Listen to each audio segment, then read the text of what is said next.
The Enchanted Wood. Chapter 2. First Visit to the Wood.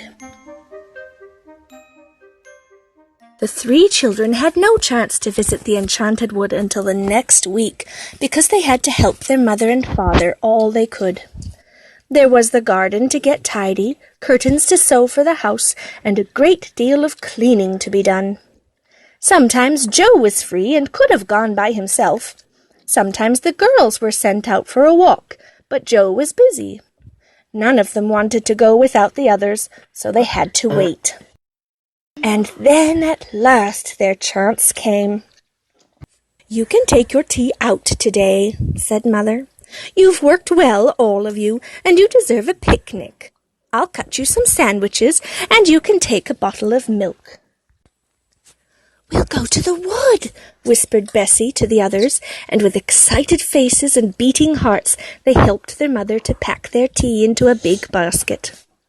They set off. There was a small gate at the bottom of their back garden that led into the overgrown lane running by the wood. They unlatched the gate and stood in the lane. They could see the trees in the wood and hear them talking their strange tree talk. Wisha, wisha, wisha, wisha. "I feel as if there are adventures about," said Joe. "Come on, over the ditch we go, and into the Enchanted Wood." One by one, the children jumped over the narrow ditch. They stood beneath the trees and peered about. Small freckles of sunshine lay here and there on the ground, but not very many, for the trees were so thick. It was dim and green there, and a small bird nearby sang a queer little song over and over again. "It really is magic. I can feel magic about somewhere. Can't you, Bessie? Can't you, Joe?" "Yes," said the others, and their eyes shone with excitement. "Come on!" They went down a little green path that looked as if it had been made for rabbits. It was so small and narrow. "Don't let's go too far," said Joe. "We had better wait till we know the paths a bit better before we go deep into the wood. Look about for a good place to sit down and have our sandwiches, girls." "I can see some wild strawberries," cried Bessie, and she knelt down and pressed back some pretty leaves, showing the others deep red strawberries below. "Let's pick some and have some for tea too," said Fanny. So they picked hard and soon had enough to make a fine meal. "Let's sit down under that old oak tree over there," said Joe. "It's all soft moss beneath. It will be like sitting on a green velvet cushion." So they sat down and undid their sandwiches. Soon they were munching away happily, listening to the dark green leaves overhead, saying wisha, wisha, wisha all the time. And it was whilst they were in the middle of their tea that they saw a very peculiar thing. Fanny noticed it first. Not far off was a clear piece of soft grass. As Fanny looked at it, she noticed bumps appearing on it. She stared in surprise. The bumps grew. The earth rose up and broke in about 6 places.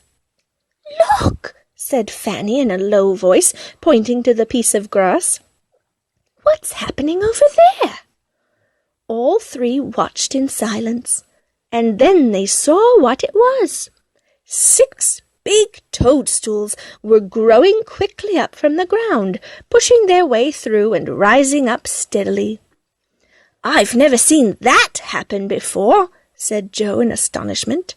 "Shh!" said Bessie. "Don't make a noise. I can hear footsteps." The others listened. Sure enough, they heard the sound of pattering feet and little high voices. "Let's get quickly behind a bush," said Bessie suddenly. "Whoever it is that is coming will be frightened if they see us.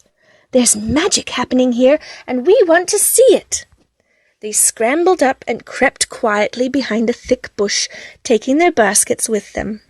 They hid just in time, for even as Bessie settled down and parted the leaves of the bush to peep through, there came a troop of small men with long beards almost reaching to the ground.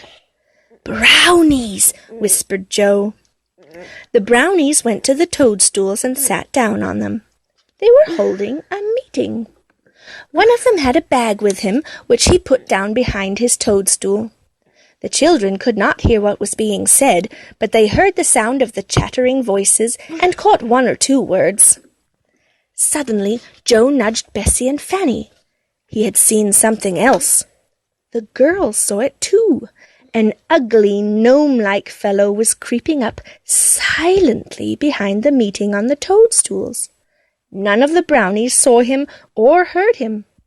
"He's after that bag," whispered Joe. And so he was. He reached out a long arm. His bony fingers closed on the bag. He began to draw it away under a bush. Joe jumped up. He was not going to watch people being robbed without saying something. He shouted loudly, "Stop, thief! Hi, look at that gnome behind you!" In a fright, the brownies all leapt up. The gnome jumped to his feet and sped off with the bag. The brownies stared after him in dismay, not one of them following him. The robber ran towards the children's bush. He didn't know they were there.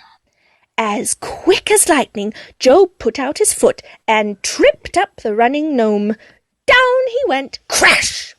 The bag flew from his hand, and Bessie picked it up and threw it to the astonished brownies, who were still standing by the toadstools.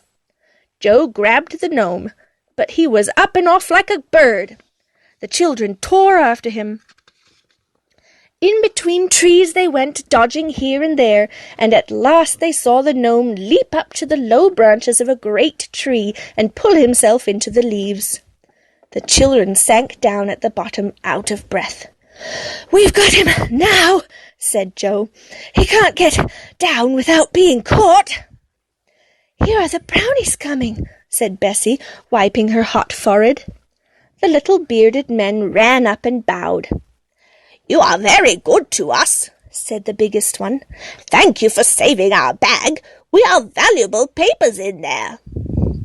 We've got the gnome for you too," said Joe as he pointed up into the tree. "He went up there. If you surround the tree and wait, you will be able to catch him as he comes down." But the brownies would not come too near the tree. They looked half frightened of it. "He will not come down until he wants to," said the biggest brownie. "That is the oldest and most magic tree in the world. It is the Faraway tree." "The Faraway tree," said Bessie in wonder. "What a queer name! Why do you call it that?" "It's a very strange tree," said another brownie. "Its top reaches the faraway places in a way we don't understand. Sometimes its top branches may be in Witchland, sometimes in lovely countries, sometimes in peculiar places that no one has ever heard of. We never climb it because we never know what might be at the top." "How very strange," said the children. "The gnome has got into whatever place there is at the top of the tree today," said the biggest brownie. "He may live there for months and never come down again. It's no good waiting for him, and it's certainly no good going after him. His name is Creepy, because he is forever creeping about quietly." The children looked up into the broad, leafy boughs of the tree. They felt tremendously excited. The faraway tree in the enchanted wood. Oh, what magic there seemed to be in the very names. "If only we could climb up," said Joe longingly. "You must never do that," said the brownies at once. "It's dangerous. We must go now, but we do thank you for your help. If ever you want us to help you, just come into the enchanted wood and whistle 7 times under the oak tree not far from our toadstools." "Thank you," said the children, and stared after the 6 small brownies as they ran off between the trees. Joe thought it was time to go home, so they followed the little men down the narrow green path until they came to the part of the wood they knew. They picked up their basket and went home, all of them thinking the same thought. "We must go up the faraway tree and see what is at the top."